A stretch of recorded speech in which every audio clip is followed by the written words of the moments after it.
À Hollywood, on n'en revient pas. Selon les pronostiqueurs, c'est The Artist, un film français, muet et en noir et blanc, qui serait en tête dans la course à l'Oscar 2012 du meilleur film.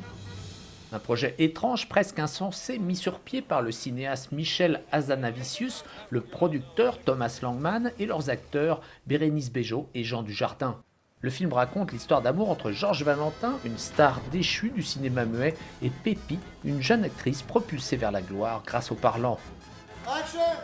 Il y a un an, nous avions rencontré le réalisateur à la fin du tournage. Lui-même doutait encore du succès d'un tel projet.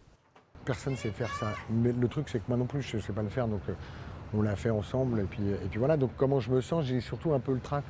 Quelques mois plus tard, The Artist est un succès à Cannes et le célèbre producteur hollywoodien Harvey Weinstein décide d'acheter le film. Sa carrière américaine commence à Toronto, il est acclamé par le public et les critiques. Première étape franchie, Hazanavicius sait que la campagne des Oscars est lancée. C'est assez étonnant de toute façon ce qui se passe. Honnêtement,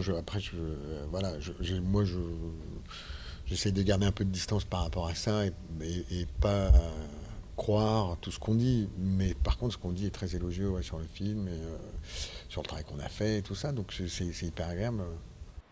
Récemment, le film recevait un nouvel accueil chaleureux, cette fois dans l'enceinte historique du Chinese Theatre à Hollywood.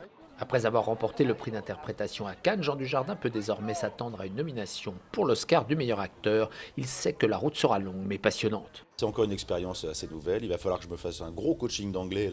Ils m'ont bien foutu la pression, les Weinstein, hier pendant le repas. Je sais que c'est du lobbying, je sais que c'est du serrage de louche, que c'est très étrange. C'est un truc qui n'est pas très franco-français. On ne sait pas trop faire ça, mais en même temps, l'aventure elle est belle comme ça, et puis surtout avec un film comme ça.